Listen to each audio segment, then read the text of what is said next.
C'est bon. Alors, Boker Tov, alors ce matin, on va déroger à la règle, on ne va pas étudier la paracha, on va étudier les Pirkei Avot. Donc, vous savez, toute la période donc, du Homer, c'est une période de préparation pour Matan Torah, pour Shavuot, et donc on se doit, Derech Eretz Kadma la Torah, les principes de cœur précèdent la Torah, donc c'est pour ça qu'on prépare notre cœur pour être un réceptacle euh, adéquat, adapté pour recevoir la Torah. Donc ça s'appelle Pirkei Avot. Avot, ça veut dire nos pères. Donc c'est soit le nom des sages, euh, c'est comme, vous savez, il y a les petits proverbes chinois comme ça. Alors là, c'est les proverbes des Chachamim Avdil, Alfei Elef Avdalot, d'accord. Mais il y avait un restaurant, on allait, on pouvait tirer le... Alors là voilà, c'est les proverbes de nos sages. Mais Avot, c'est Aleph Bet, d'accord. C'est Aleph Bet, c'est le B avant, d'accord. Si t'as pas ça, tous ces prérequis, alors en fait, tu rentres pas correctement dans l'acceptation de la Torah. Donc pour accepter la Torah comme il se doit, alors tu dois déjà connaître tout ça. Alors là, on est quatrième Pérec, quatrième chapitre. Et donc la Mishnah, c'est une Mishnah qui a été écrite par Ben Zoma. Alors, première remarque, c'est une remarque un peu, on va dire, annexe, mais on va voir qu'elle est pertinente. C'est la remarque qui fait le Maharal. Il dit, c'est le seul Rav, avec le Rav qui vient dans la Mishnah d'après, Ben Azaï, on ne dit pas leur prénom. Il s'appelle fils de Zoma. Et tu dis pas son prénom. Toujours, on est habitué. Alors, certes, à l'époque, ils n'avaient pas de nom de famille. Mais ils avaient des prénoms et ils avaient le nom de son père. D'accord. Fils d'un tel. Et là, c'est un peu dégradant. D'accord. De l'appeler, qui Viachol, c'est le substitut de leur nom de famille. Ça, d'accord. Donc, ce Rav, qui, a priori, il est mis en valeur ici. D'accord. Parce qu'il est au début, il introduit un nouveau Pérec. Et il va nous apprendre des grands principes de vie. On a l'impression que. Comme à l'école, ouais. Alors, il y en avait plein, ils m'appelaient Mergui. Moi, ça m'énervait, d'accord. Mais les jeunes, très souvent, ils s'appellent entre eux par leur nom de famille. Ok. Pourquoi ils s'appellent comme ça? Pourquoi ils s'appellent pas par leur prénom? Alors, c'est quoi? C'est une manière de... Non, Ouais, je sais une pas, non, manière pas de parler, de... non. Hein. C'est une manière de parler. Bon, je sais pas. Moi, je pense qu'il y a plus que ça, d'accord. C'est une manière de pas reconnaître la singularité de chacun, d'accord. Donc là, a priori... Quand tu dis Benzoma, bon, la Mishnah, elle est en train de te mettre en lumière un Rav, bah, elle parle de lui comme il faut, d'accord. Très bien. Ouais. Alors, ça, c'est la première question.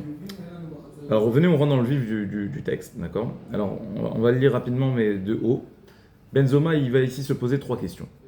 Trois questions. Quatre questions, pardon. Ezeu Chacham, qui est l'homme sage? Alors, la réponse, elle est connue de tous. Alomed Mikol Adam. Celui qui sait apprendre de tout le monde. Et il ramène à cela un verset. Mikol, met la médaille, iskalti, de tous mes enseignants, j'ai su apprendre quelque chose. Deuxième question. Qui est l'homme fort?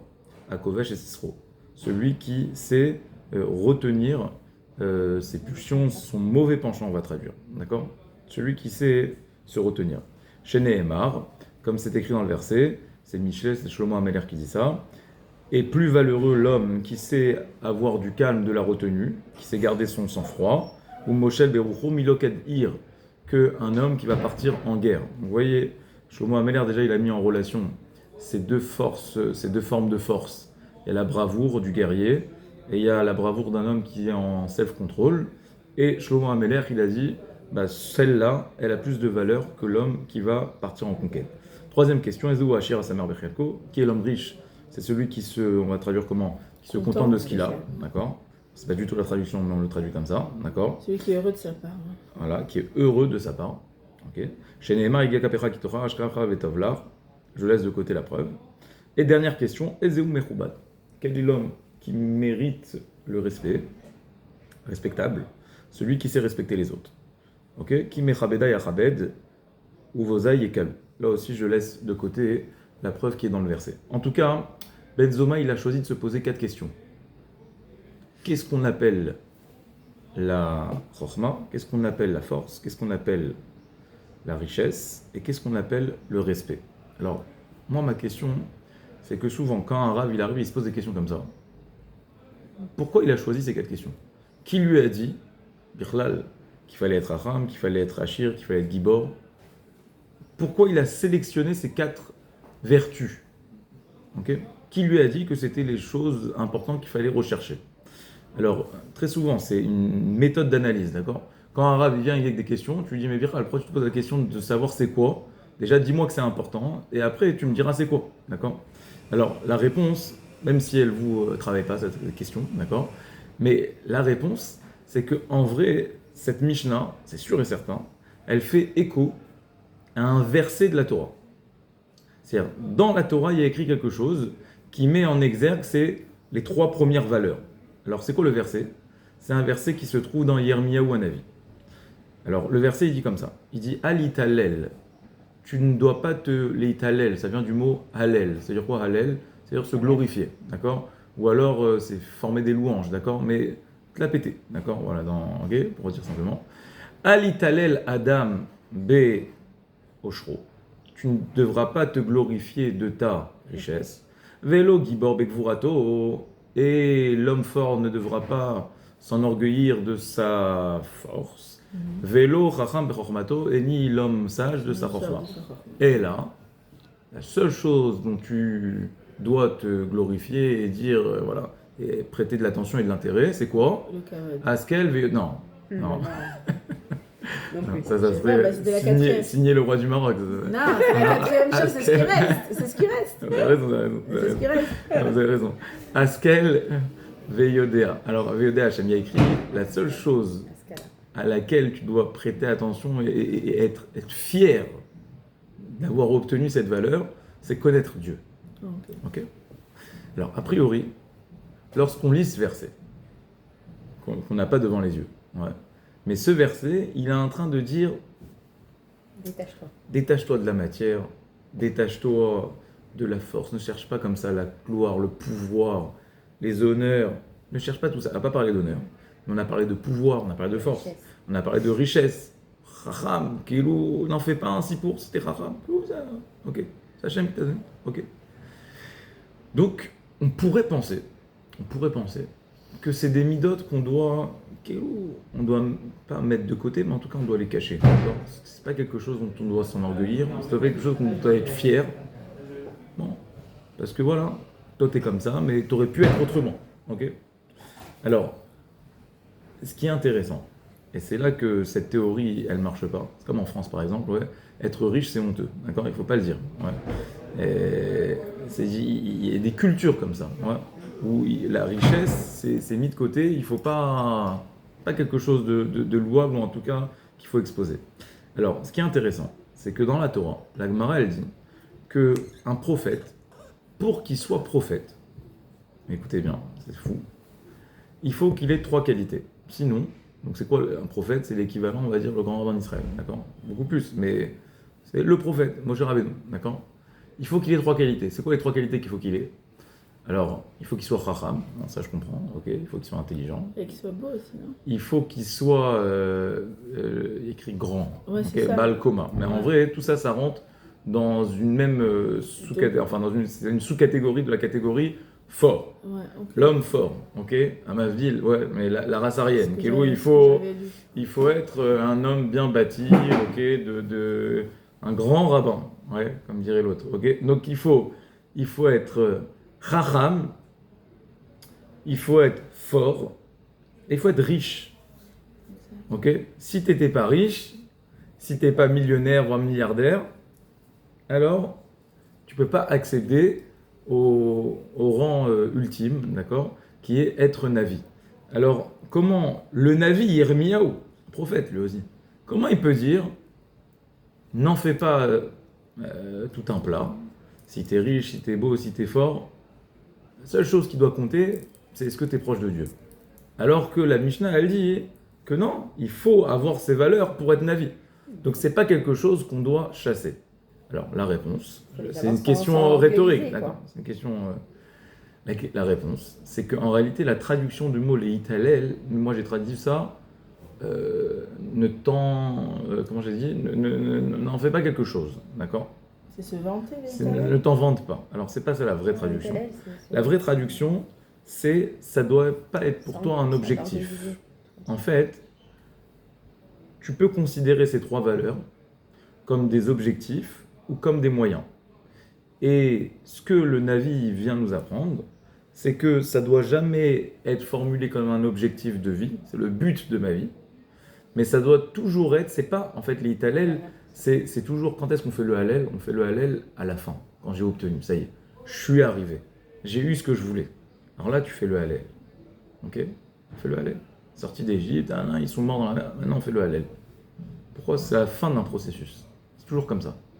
D'ailleurs, c'est une des raisons, c'est une parenthèse, mais une des raisons pour lesquelles, pour le jour de Yom Ha'atzmaut, on ne fait pas le Hallel. Ouais.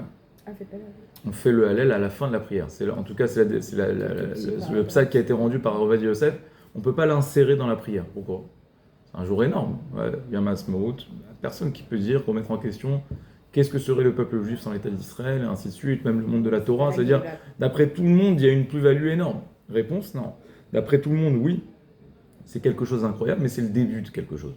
C'est la Tralta des Géoula, on attend la fin, Ezrat Hashem, que le Mashiach se révèle, ou en tout cas que le pouvoir politique prenne une autre forme en Israël, et ainsi de suite, que voilà, les choses elles soient plus établies. Donc, est-ce qu'on est heureux? Oui. Est-ce qu'on fait le Hallel? Non. Pourquoi? Parce que faire le Hallel, c'est dire, ça y est, je suis arrivé au bout. Les Bnei Israël sont sortis d'Égypte, quand est-ce qu'ils ont fait le Hallel? Pas quand ils sont sortis. Quand les autres, ils ont été coulés dans la mer. Ok? Donc, on fait le Hallel qu'à la fin. Donc, ce que dit le Navi, il te dit, ces trois choses, ça ne peut pas être formulé comme des buts.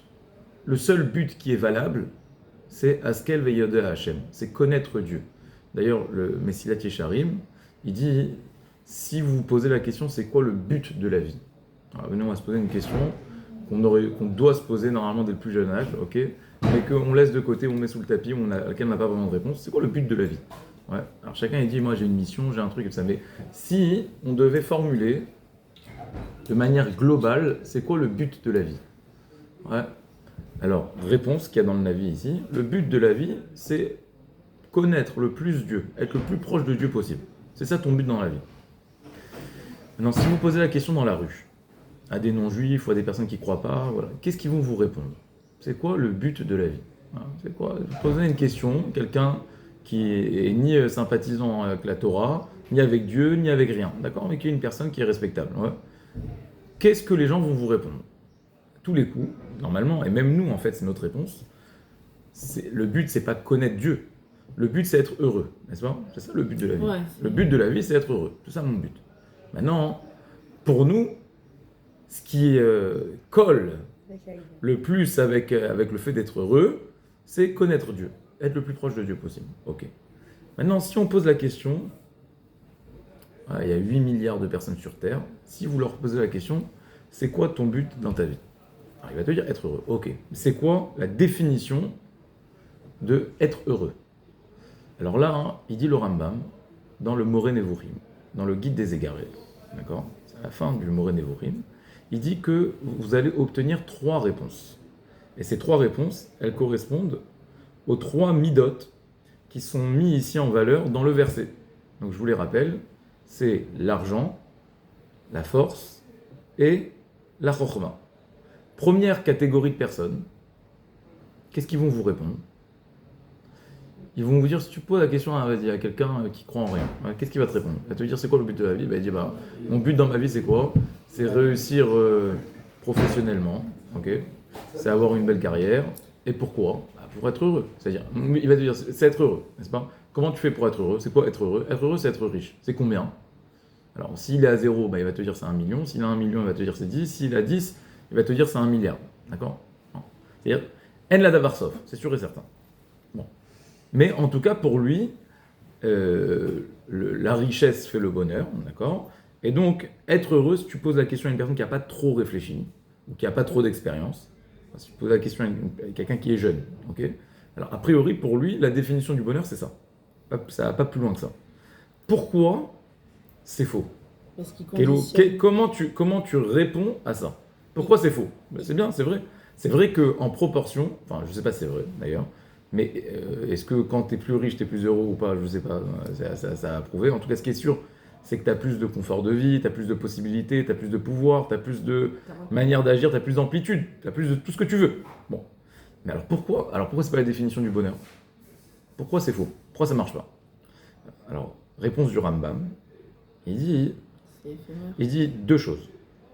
Il dit premièrement, c'est un objectif qui est inatteignable. Pourquoi? Parce que c'est comme l'horizon. Vous voyez, tu regardes la mer au loin là-bas et tu crois que c'est là-bas la fin.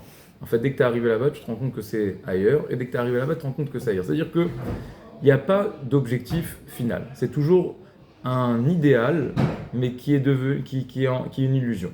Ça, c'est la première chose qu'il dit. Donc, c'est imaginaire. Deuxième chose, il dit le Rambam. Alors, c'est philosophique comme réponse, mais c'est vrai. Il dit, en vrai, un homme avec un grand H qui est riche, qu'est-ce qu'il a de plus qu'un homme qui est pauvre?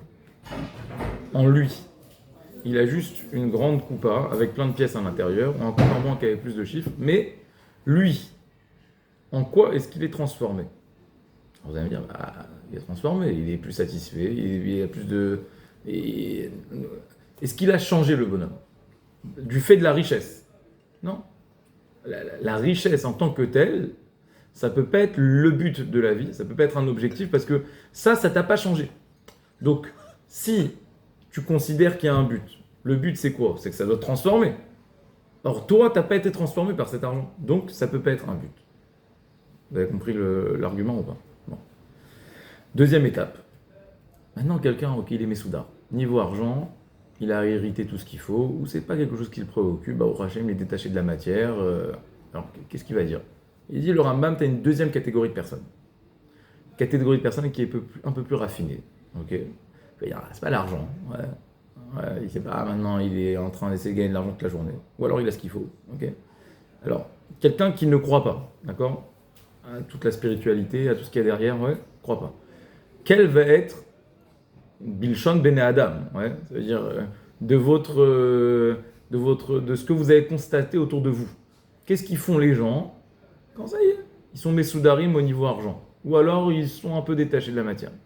Alors là, il dit, on arrive à la deuxième catégorie de personnes qui vont rechercher ce qu'on appelle Gvura. C'est quoi Gvura? Alors, c'est pas la force. La bravoure. C'est Gvura, c'est le culte du corps. Ah bon? Ouais. Ah, je n'aurais pas dit ça. Alors, il dit le Rambam, il dit, alors lui, il le dit dans ses mots, mais moi, je vais vous le donner une forme un peu plus moderne, d'accord? Il dit, la deuxième catégorie de personnes, ils vont dire, bon, maintenant, souvent on entend ça, maintenant, je vais m'occuper de moi-même. Ouais, alors, je vais m'occuper de moi-même. J'allais dire, ils vont donner de l'argent aux autres Non. parce qu'ils en ont, et je dis, t'es parti sur Non, attends, avance. Là, on est encore au deuxième niveau, d'accord? On est au deuxième niveau. Deuxième niveau, c'est quoi? C'est, ok, il a compris que l'argent, en tant que tel, être riche, le premier niveau, c'était, ok, t'es Elon Musk maintenant, mais ok, t'as plein d'argent. Mais quoi? En quoi ça a un impact sur toi? Alors, il dit, ça a un impact sur moi, pourquoi? Parce que je peux mieux vivre, ok? C'est-à-dire, je peux avoir une hygiène de vie, donc je peux m'assurer la santé, le confort, la sécurité pour moi, pour mes enfants, pour mes arrière-petits-enfants. Mais en vrai, la réflexion, elle tourne autour de quoi? Autour du corps. Ça veut dire que mon corps, il va mieux se porter. Ça, c'est ce qu'on appelle Gvura. Gvura, c'est quoi? On a dit c'est la force. En fait, c'est quoi? C'est la force du corps. N'est-ce pas? Ouais. Là, le Benzoma, il nous a donné une autre définition. Mais on va dire que dans le jargon, okay, c'est quoi la Gvura, être fort? C'est à la grecque, d'accord? C'est le culte du corps, c'est voilà, je suis bien portant, bon, je fais du sport 2 fois par jour, je fais le fitness et le truc, et je suis devenu vegan, d'accord, pour faire attention à tout ce qu'il faut. Et donc en fait, il se trouve, vous voyez, le petit bobo gaucho comme ça, ouais, il se trouve plein de raisons, d'accord, de se sentir mieux dans leur corps, parce que pour eux, c'est le but qu'ils se sont fixés. Bon. Pourquoi ça, demande le Rambam, pourquoi ça peut pas être un but qui soit valable en tant que but de vie, d'accord? Et ne dénigrez pas parce qu'il y a plein de gens qui vont pas plus loin que ça, je pense, ok? Alors, il dit le Rambam parce que en fait, en cela, il dit deux choses. Il dit premièrement, le corps, c'est pas toi. Ton corps, il t'appartient. Mais ton corps, c'est pas toi. Et il dit le Rambam, deuxième explication, il dit en quoi tu es différent d'un animal. Si ton but se résume à ton corps, alors finalement, tu as de commun avec l'animal ce qu'il a, c'est-à-dire qu'il a un corps, et peut-être que justement, je ne sais pas combien de temps vit comment ça s'appelle, un éléphant, ou je ne sais pas qu'est-ce qui vit longtemps, ou qu'est-ce qui est en bonne santé, mais en tout cas, ce qui est sûr, c'est qu'en tant qu'homme, tu n'as pas une plus-value. Donc il dit troisième niveau, c'est quoi? Les gens ils vont dire, ok, non, pas le corps, ok, c'est trop futile, mais la chorma. C'est quoi la chorma? Même il dit, La chokhma, dans la terminologie humaine, d'accord, c'est les valeurs, les midot, d'accord. Je vais m'appliquer à être une bonne personne, avec un niveau socioculturel élevé, je vais avoir des bonnes manières, la bienséance et des valeurs humanistes, et je vais être quelqu'un de bien, et donc je vais faire du chesed, et je vais faire des choses comme ça, d'accord. Je vais en réalité m'exercer à être une bonne personne. Est-ce que ça, c'est un but de vie? Oui ou non? Est-ce que ça peut être le but ultime de la vie? Et ça, en fait, il dit le Rambam, c'est la troisième mida. C'est la chokhma. La chokhma, c'est quoi? C'est pas la chokhma dans le sens l'intelligence, ça fait partie, ça. Mais ça fait partie d'un ensemble où bah, tu vas te cultiver, tu vas chercher à être développé, d'accord? Mais tu vas chercher à être l'homme 2.0, d'accord? Donc ça veut dire que tu vas chercher à faire avancer le monde. Il y a plein de personnes, en fait. Imaginons, ouais, vous êtes à la place d'Elon Musk, ouais. C'est une question qui me travaille. Je me dis pourquoi il se lève le matin, ouais. Pourquoi faire, quoi? Ça y est, il est déjà le plus riche du monde entier, ok? Alors pourquoi il cherche à avoir plus? Ouais. En vrai, non. Ça veut dire qu'il est obligé de se donner un but, des objectifs, un sens. C'est quoi le sens qu'il va chercher? Je sais pas pour lui, d'accord? Mais en tout cas, j'imagine que tu vas chercher ailleurs, d'accord? Tu vas chercher dans l'altruisme, tu vas chercher dans le développement, dans la science, dans la culture, dans ce que tu veux, d'accord? Mais tu vas chercher à acquérir ce qu'on appelle chokhma, n'est-ce pas? Alors pourquoi ce ne serait pas le but ultime? C'est ce que dit le Navi. Il dit Al Italel. Ça veut dire que premier niveau, ceux qui n'ont jamais réfléchi, c'est l'argent. Après, ils arrivent, ils ont obtenu l'argent, ok? Et ils se rendent compte qu'ils ne sont pas satisfaits. Alors qu'est-ce qui se passe? Ils disent bon, il faut que j'aille chercher ailleurs. En fait, il faut que je cherche mon bien-être. Il faut que je pense à moi-même. Ça y est, j'ai trop travaillé. Il faut que je pense à moi-même, un petit peu prendre soin de moi, de mon corps. Je vais faire de la marche, je vais faire de la truc et tout ça. Ok, ça c'est le niveau numéro 2. Niveau numéro 1, je dis pas qu'il faut pas le faire. Je dis juste que il y a des gens qui s'arrêtent là. C'est leur objectif. Non, mais c'est vrai, c'est-à-dire que des gens qui croient en rien, ouais, ils ont 70 ans. Bon, je veux vexer personne parce que il faut, je sais pas à partir de quel ils sont assez âgés, d'accord, et ils commencent à réfléchir à l'après. Alors quoi? Alors, eh ben, ils vont se dire, bah, qu'est-ce que je fais alors? Je vais penser à mon corps, je vais penser à moi, il faut que je prenne soin de moi. Et en fait, ils passent leur vie. Et, hein, j'ai fait mes ongles. Je vais me faire les ongles. Alors, non, mais c'est vrai, ils vont voir un médecin, un autre médecin, un truc et ça. Bon, on peut s'occuper toute sa vie de son corps, ok? Mais c'est devenu leur but. Après, troisième niveau, non, je vais être développé, je vais être. Ok. Pourquoi c'est pas bon ça? Pourquoi c'est un raisonnement qui est limité? Réponse du Rambam, c'est carré, d'accord? Comme dirait mon fils, ouais. Ça veut dire que à chaque argument, tu as une réponse. Et je vous mets au défi de confronter les personnes qui sont arrivées à ce troisième niveau, de leur poser la question. Il dit le Rambam, si tu mets cette personne dans une île déserte, ok? Exactement. Tu le mets dans une île déserte, il n'y a personne maintenant. Tu es là, tu arrives avec ton compte en banque, tu arrives avec ton corps et tes muscles, ok? Et avec tes ongles, tu arrives avec toute ta science, toute ta culture, tout ce que tu peux apporter au monde entier, mais tu es tout seul. Est-ce qu'il te reste un but? Non. Tu peux mourir. Tranquille. Il n'y a plus rien à faire. Donc il dit le Rambam, force est de constater que si tu veux trouver un but inhérent à ta personne, tu es obligé de dire que ça va passer par quelque chose qui est invisible, qui est inscrit en moi, qui est au-delà de moi, qui est le rapport avec Hachem. Et c'est que comme ça que tu vas te remplir pour de vrai. C'est-à-dire, c'est une preuve philosophique, mais c'est une preuve mathématique, d'accord? Et c'est ça le sens du verset. Al italel, baiser, baiser ou baiser. Très bien. Maintenant, deuxième question. Benzoma, qu'est-ce qu'il vient faire? Donc on répond à notre question. Benzoma, le Rav de notre Mishnah, il a lu ce verset. Et il a dit, ok, d'un autre côté, on te dit dans la Torah qu'il ne faut pas chasser ces valeurs. C'est pas des valeurs, il faut chercher à les avoir. Puisque le Navi ne peut être Navi que s'il les a. Mais il faut les avoir comme moyen et non pas comme but. Alors qu'est-ce qu'on définit la Chokhma comme un moyen? Qu'est-ce qu'on définit la Gvura comme un moyen? Qu'est-ce qu'on définit la richesse comme un moyen?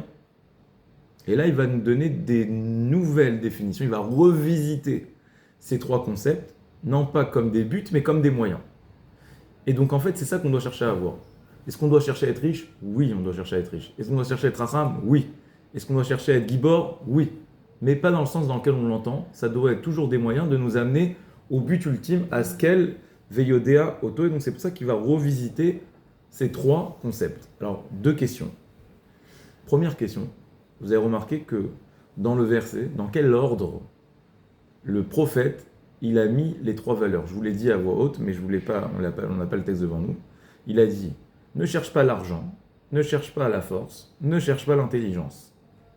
Cherche Dieu. Parce que au final, comme on a expliqué, le but ultime, c'est Dieu. Là, le Tana, alors qu'il vient, il fait miroir avec ce verset, il te dit les choses dans l'autre sens. Pourquoi? Il te dit d'abord, je vais te dire c'est quoi la Chorma. D'abord, je vais te dire c'est quoi la Gvura. Après, je te parle de la richesse. Pourquoi il n'a pas dit les choses dans le même ordre que le verset? Voilà. Deuxième question. Il en a oublié un, ou il en a rajouté un, pardon. C'est-à-dire que dans la Torah, dans Yirmiyahu Hanavi, on n'a pas parlé du kavod. Et là, ici, tu me parles du kavod. Comment ça se fait que dans le verset, si tu viens répondre au verset, alors pourquoi là-bas il n'a pas parlé de kavod? Et toi, tu parles de kavod. Ezeu Merkuban Meravet Avriot. Alors, réponse à ces deux questions. En réalité, ça suit le cheminement de pensée. C'est que, en vrai, tu pourras. Il y a un ordre.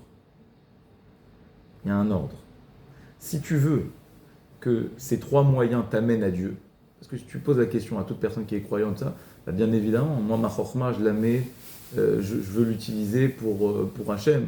Bien évidemment que moi aussi, ma richesse, le but ultime, c'est de l'utiliser pour Hachem, c'est de pouvoir faire de la tzedaka avec, ce que tu veux, d'accord? Mais toute personne bien constituée, d'accord, va te dire, bah oui, c'est pour ça que j'utilise ça. Mais alors, il te dit, comment tu peux être sûr que c'est vrai? Ouais, peut-être que tu te fourvoies, peut-être que tu te mens à toi-même.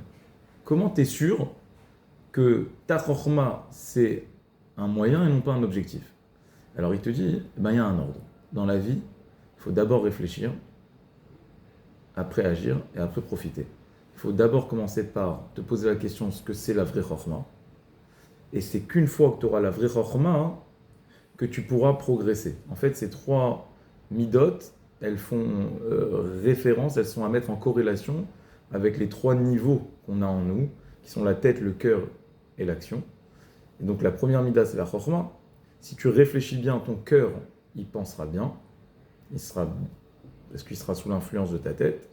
Et si ton cœur, il ressent bien les choses, il est suffisamment fort, alors tu pourras agir correctement. Donc c'est ça, la chorma, ensuite la gvura, et ensuite on parle de l'argent. L'argent, c'est le rapport au monde de la matière et au monde des plaisirs. Okay?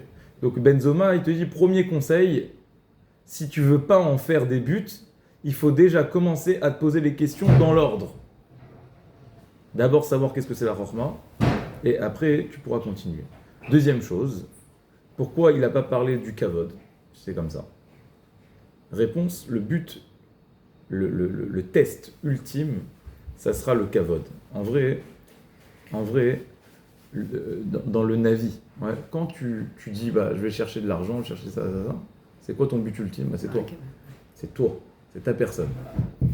Alors que si ton but c'est Dieu, alors ton kavod il va être dans le prolongement du kavod d'Hachem. Donc si tu veux vraiment savoir si tu es sur la bonne voie, tu recherches. Tu n'es pas dans le déni, tu n'es pas dans une vie, ascétique, non, comment on dit, en tout cas dans le retrait de la matière, d'accord? Non, tu n'es pas dans tout ça. Tu veux tout ça. Tu veux l'argent, tu veux le pouvoir, tu veux la chorma, tu veux conquérir le monde. Mais tu le veux pour Hachem. Comment tu peux savoir si c'est vrai ou c'est faux? Alors regarde l'ordre. Hein. Deuxième chose, regarde ton kavod. Si tu es prêt à donner du kavod à l'autre, alors c'est que tu es sincère. Tu le fais vraiment pour Hachem. Parce que tu comprends que ton kavod, il n'est pas en compétition avec le kavod de l'autre. Puisque toi, ton but, c'est de refléter, d'être le relais du kavod d'Hachem. D'être reconnu par Hachem, de ne pas être reconnu par les autres. Exactement. Donc Benzoma, entre les lignes, il nous a déjà donné deux conseils, sans rentrer maintenant dans le vif du sujet. Dans la manière d'appréhender ces valeurs, et dans la valeur qu'il a rajoutée de. Le kavod, mon kavod n'est pas en contradiction avec le kavod des autres. Maintenant, qu'est-ce qu'il nous dit? Pour rentrer dans le vif du sujet, il nous dit, c'est quoi la vraie chorma? Donc comprenez, maintenant notre but, c'est de comprendre comment chacune de ces valeurs, elle va nous mener à Dieu. D'accord? Je vais utiliser ma chorma pour Dieu. Comment je sais si j'utilise ma chorma pour Dieu ou si je l'utilise stam pour être racham? Comment je sais? Alors, demande le Maharal, il dit, moi, si tu m'avais posé la question, Ezeu racham, donc c'est quoi la réponse? Alomed Mikol Adam, celui qui apprend de tout à chacun. Ça veut dire, tu apprends des grands, tu apprends des petits. Tu apprends des plus intelligents que toi, tu apprends des plus bêtes que toi. Tu vois un abruti fini dans la rue, tu vois un enfant de 5 ans, tu dois apprendre de lui. Mikol met la médaille iskalti, ça veut dire quoi comme la médaille? Ça veut dire que de tout le monde, tu as trouvé quelque chose à apprendre. Alors il demande le Maharal, il dit déjà, je comprends pas. Il dit, qu'est-ce que j'ai à apprendre d'un enfant ou d'un choté ou d'une personne qui est pas civilisée, d'une personne qui n'a jamais rien appris? Pourquoi j'aurais à apprendre de lui quelque chose? En quoi ça colle avec la chorma? Il dit, deuxième question, il dit, si je vous avais posé la question, c'est quoi un homme chacham? Qu'est-ce que vous m'aurez répondu? Chacham dans le sens de la Torah, maintenant, c'est un rabbin qui parle. C'est quoi un chacham? C'est un tamid chacham, ouais. C'est un bonhomme qui connaît plein de Torah, qui a appris plein de Torah, c'est un chacham. N'est-ce pas? Ce que vous aurez répondu, a priori. Non? Oui. Ouais, moi c'est ce que j'aurais répondu, d'accord? Alors ok, il ne connaît pas les romans, ok, il ne connaît pas les littératures, ok, il ne connaît pas les philosophies, les mathématiques, tout ce que vous voulez. Il ne connaît pas les sciences profanes, mais il connaît la Torah. Je ne parle pas maintenant d'une bonne personne. On parle des chacham. Moi j'aurais dit la sagesse. T'as mis chacham? Connaître la Torah et la sagesse et être sage, pour moi c'est pas tout à fait pareil. Il y a des talmidei chachamim qui connaissent la Torah, qui connaissent tout par cœur, qui connaissent comment dirais-je, des chidushim. Ouais. Je veux dire, des trucs. Alors, mais quoi? Mais qui l'appliquent pas, qui sauraient. Quel rapport avec la chorma, ça? La chorma, pour moi, c'est juste. C'est une chorma traim, quoi, vous dites. C'est apprendre. Pour moi, la Torah, c'est un mode d'emploi. Un mode d'emploi de la vie. Et donc, c'est savoir utiliser les messages de la Torah pour pouvoir les appliquer et qu'on puisse se parfaire dans nos midotes. Et aider les autres aussi. Ok, juste. Enfin. Ok. Je vais dire quelque chose, on va voir si ça va dans votre sens ou pas. Mais juste. Il dit le Maharal, il dit comme ça. Imaginons, aujourd'hui, là, ils sont en train d'inventer un truc, on te met une puce dans la tête, ok, ça va bientôt arriver, on va te l'insérer comme ça, je sais pas où, ok, et tu auras tout le chat GPT, tout le truc, tout ce que tu veux, tu pourras le penser, le réfléchir, ok. C'est-à-dire que tu me poses une question, j'ai le chat GPT dans la tête, imaginons, ok. Est-ce que je suis chacham ou je suis pas chacham? Pourquoi je suis pas chacham? T'es chacham mais t'es pas sage. Alors, je suis chacham ou je suis pas chacham? Ça, chacham, c'est la traduction, d'accord? Ouais. Oui. Alors, il dit le Maharal, il dit non. Tu as de la chachma, mais t'es pas chacham. C'est quel jour dans la semaine qu'on sait si quelqu'un il est chacham? Shabbat. Pour eux, il n'y a pas de téléphone. Ouais, d'accord? Donc, Elle est où l'encyclopédie? Le dictionnaire? Non, mais aujourd'hui, c'est une catastrophe, ouais. Même pour l'orthographe, on dira, c'est-à-dire tu dictes comme ça et tout ça. Moi, ça y est, il n'y a plus rien. On n'apprend plus rien. Pourquoi? Parce qu'on a notre racham avec nous. C'est qui? Notre téléphone racham. Ouais, donc voilà. Il est racham pour nous. Ok? Smartphone. Ouais. Tu n'as plus besoin d'être intelligent. Si ton téléphone il est intelligent, toi tu peux être bête parce que de toutes les manières, tu l'as le téléphone. Donc en fait, on a de la chorma, mais on est devenu bête. Bon, ça c'est logique. Il dit le Maharal, alors quand est-ce que tu es racham? Tu es racham que si tu es capable d'apprendre de tout le monde. Pourquoi? Parce que quand est-ce que la chorma, elle est véritablement propre à l'homme, à la personne, que quand tu montres un intérêt à apprendre. En fait, le chacham, c'est pas celui qui a des réponses. C'est celui qui sait se poser des questions. C'est ça le vrai chacham. Le vrai chacham, c'est celui qui va regarder chaque chose et ça va éveiller en lui une question. L'homme bête, ça peut être Einstein, mais si il sait tout sur tout, c'est une encyclopédie vivante, mais il se pose pas de questions. C'est un âne. Un âne avec de la chorma. Ok? Chamor no sesfarim, on dit ouais. Si il a une forme de curiosité, alors là, ça montre que cette chorma, elle est inhérente à lui. Non, il va plus loin. Et il dit, si tu crois en Dieu, tu crois que tout ce qui t'envoie, c'est pour te rapprocher de lui. Alors la seule manière pour toi de te rapprocher de lui, c'est par ta tête, puisque c'est la chose la plus noble qu'il a mis en toi. Donc tout ce qui te met sur ton chemin doit te rapprocher de lui. Donc en vrai, tu dois adopter une démarche. Mikol melameda iskalti, de tous mes enseignants j'ai appris, ça veut dire quoi? Ça veut pas simplement dire j'apprends de tout le monde. Hier, il y en a un, il m'a dit, non, tu dois apprendre même des bêtes pour casser ta gave. Ok, vas-y, apprends même du bête, comme ça tu casses ta gave. Non, c'est pas ça l'idée. L'idée. C'est un peu prétentieux. Non, ok, c'est-à-dire que tu vas chercher un abruti, tu dis vas-y, apprends-moi un truc, il est fait, mais ok, comme ça, ok. Non, c'est pas que ça. L'idée, c'est que Hachem, en fait, dans la manière dont il a de gérer ta vie, il va mettre en face de toi des personnes. Ok. Et si tu crois en Dieu, tu crois que chacun a quelque chose à t'apporter, à t'apprendre. Parce que sinon, Dieu, il ne te les aurait pas mis en face de toi. Et donc, c'est pas simplement avoir de l'humilité, c'est chercher à connaître les voies d'Hachem, chercher à ouvrir ton sechel. En vrai, le problème aujourd'hui, c'est que on n'apprend pas des autres, on n'apprend que de nous-mêmes. Vous voyez, même, regarde, c'est très intéressant ça, on a l'impression qu'on est connecté et tout ça, qu'aujourd'hui on a un monde, on vit avec les autres, mais en vrai, chacun vit dans sa bulle. Pourquoi ? Qu'est-ce qui se passe quand vous cherchez un truc sur votre téléphone ? Alors, un gars, il est pro-israélien, l'autre, il est pro-palestinien. Donc, il est sur son téléphone, ok ? Le pro-palestinien, il va devenir encore plus pro-palestinien. Le pro-israélien, pourquoi ? Parce que l'algorithme, il fait qu'il va te mettre... Il voit comment tu réfléchis. Il dit, ok, je vais t'envoyer plein de gars qui réfléchissent comme toi. Donc en fait, tu es contraint de réfléchir comme toi tu penses. Tu ne peux pas réfléchir autrement.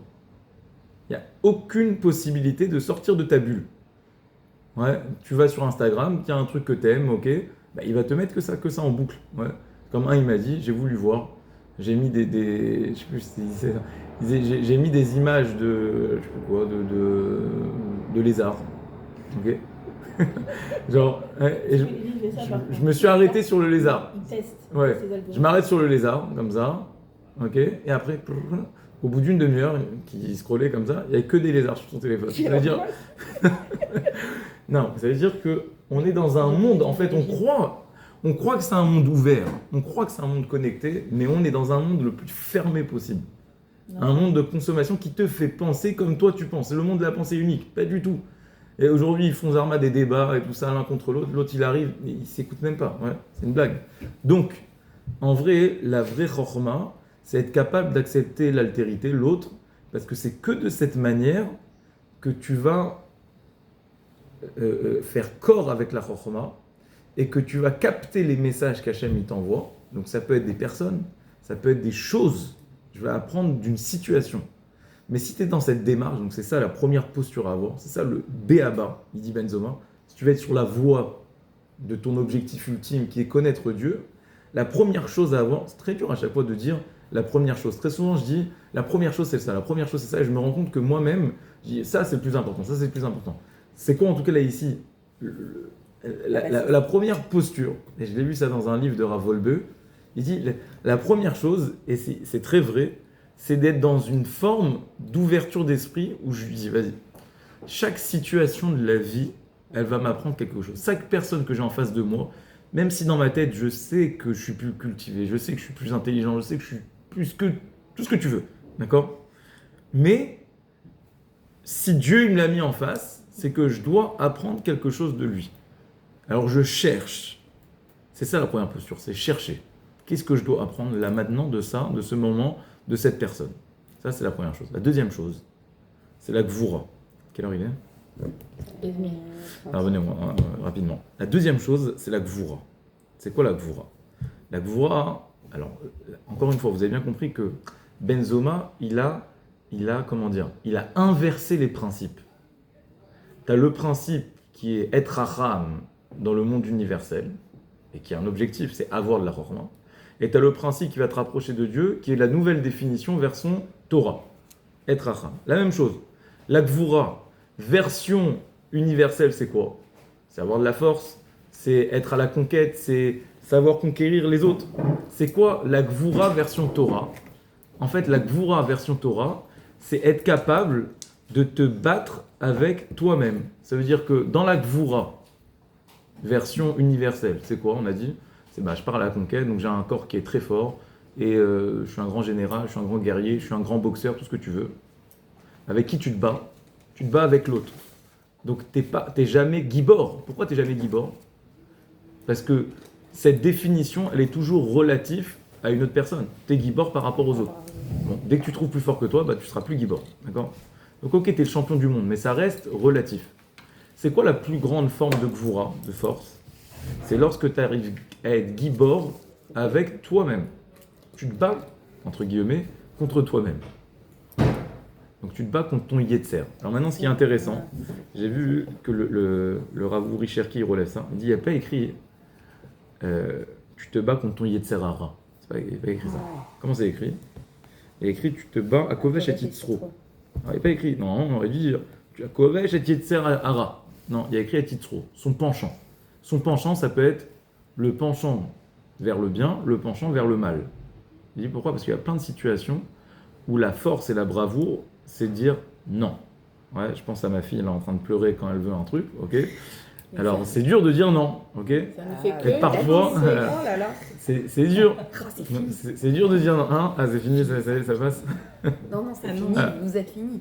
Ah, d'accord. Je croyais que ça passe. On savait dès qu'elle grandissait, on t'inquiète. Non. Alors c'est dur parfois de dire non. C'est dur parfois de pas regarder le téléphone. Ouais. Qu'est-ce que vous faites quand Shabbat il sort? Ouais, on a envie d'aller sur le téléphone. C'est dur, ok? C'est dur donc à Kovesh et Titzro, en fait, si tu veux te battre, si tu veux trouver un adversaire à ta taille, c'est ça le meilleur adversaire à avoir, c'est toi-même, d'accord? Si tu veux être la meilleure version de toi-même, pour de vrai, si tu veux être gibor, de manière absolue, pas de manière relative, bah, tu te bats avec toi-même. Et ça, cette gvoura, elle va te dompter pour devenir la meilleure version de toi-même. Et donc, pour faire en sorte que ton cœur il soit dirigé vers là où il doit être dirigé. C'est-à-dire que, encore une fois, il faut un préalable, c'est déjà la chorma. Une fois que tu as la chorma, tu as la gvoura. Comme on a dit, ça va dans le sens du haut vers le bas. Et d'abord la chorma, après le lève, et après le kaved. On a déjà dit ça une fois, je pense. Moar, lève, kaved. J'ai déjà dit ça, ouais. Moar, lève, kaved, ça fait meler. Donc, l'intellect, le cœur, et après... Alors là encore, on trouve toujours, à chaque fois que vous avez 3 dans la Torah, c'est toujours, ça fait référence à ça. Moar, lève, kaved. Juste dans le verset, comment il a été dit du bas vers le haut. Et ça fait le mot kalem, destruction. D'abord la richesse, après le cœur, après le truc. Donc en fait, une personne qui dit, d'abord, déjà il faut que je sois riche. Okay, c'est ce qu'ils disent tous, ouais. Il faut qu'à 30 ans, à 20 ans, il faut que je sois millionnaire. D'accord? Ça c'est un. Après, je commencerai à réfléchir à d'autres choses. Okay, mais en fait, tu es dans un algorithme. C'est exactement ça le mot. C'est dans un algorithme de la destruction, du kalem. Parce que tu réfléchis du bas vers le haut. Donc, jamais tu pourras te sortir. C'est comme un, il dit, bon, d'abord je fais ma situation, après j'étudie. Ouais. En fait, ça marche pas, ça. Ça veut dire que si tu t'es rentré dans un algorithme où déjà la base, c'est gagner de l'argent, après, tout va être vu sous le prisme de la réussite personnelle. Ça peut pas être vu autrement. Donc, tu t'es rentré dans une bulle imaginaire, qui est celle de la réussite. Alors d'abord c'est la réussite financière, après c'est la réussite sociale, et après c'est la réussite je sais pas quoi, d'accord? Mais tout ça c'est de l'imaginaire. Donc c'est pour ça que d'abord tu dois être dans ce travail de Chacham Alomed Mikol Adam. Après, une fois que tu as la tête qui est bien faite, ta tête elle pourra prendre le dessus sur ton cœur. Kovesh et Titzro. Parce que c'est quoi? Comment tu fais pour te retenir quand tu as envie de baffer quelqu'un? Ouais, comment tu fais? Ouais. Il faut que tu aies la tête bien construite. Si tu n'as pas ta tête qui est bien fraîche, ça ne marche pas. Donc ça c'est le deuxième niveau. Et troisième niveau, donc c'est quoi? C'est la richesse. Comment on fait pour dire, ok, à sa mère Bechelko, on l'a entendu 10 000 fois, il faut être content de ce que tu as, il faut être content de ce que tu as. Ok, comment on fait? Pour pas regarder le verre à moitié plein, mais regarder le verre à moitié vide, mais à moitié plein. Alors là, effectivement, si tu n'as pas fait tout le travail préalable, jamais tu arriveras à satiété, d'accord, de ce que tu as, et toujours tu regarderas ce que tu as pas. Voilà comment on arrive à la valeur ultime, qui est le self-control du Mechoubad. C'est fini? Du Mechoubad. C'est quoi Mechoubad? C'est t'arrives à respecter les autres. Et tout ça, c'est des formules à 2 francs 50. Ouais. On dit toujours ça, il faut être comme ça. Mais pourquoi au final, ça t'énerve, ouais. Quand l'autre, il est réussi et toi, non, alors ça t'énerve. Pourquoi? Parce que c'est pas quelque chose qui s'invente. C'est quelque chose, c'est une progression. Et ça, arriver à dire le fait que l'autre y réussisse, moi, ça n'a rien à voir avec ma réussite.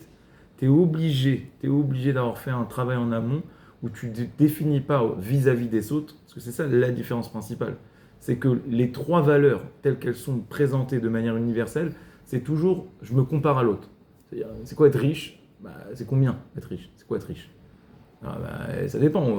C'est quoi ton niveau l'autre, il est énervé. Celui qui est deuxième au classement fort, il est énervé parce que l'autre, il le mange. Ouais.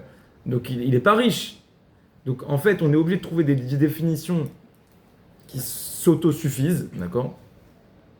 Et c'est ça les définitions qui sont données. Mais pour arriver à tout ça, il faut avoir fait le travail de Chacham, de Gvura, sur le Hocher, d'accord, à Samer Bechelko. Et là, à ce moment-là, on ne sera plus à l'affût des likes, d'accord? Ou Eze ou Mechoubad, c'est pas devenir une star, ouais, le kavod, mais c'est quelqu'un, c'est quoi le vrai kavod? C'est quelqu'un qui a pris la valeur de ce qu'il est pour de vrai, d'accord? Et ça ne dépend pas des autres. Et quant à ce kavod, alors en réalité, tu es dans le reflet, dans le prolongement du kavod d'Hachem, parce que tu as réussi à te définir de manière personnelle. Donc tu es sûr de toucher du doigt ce que tu dois faire, ta mission. Et donc là, Hachem, il va t'envoyer ce qu'on appelle kavod Elohim, le vrai kavod, parce qu'il doit se propager ce kavod, il faut avoir de l'influence, mais c'est Hachem qui va te le donner. Ezeu mechubad, amechabed et abriot. Voilà, chazak baruch.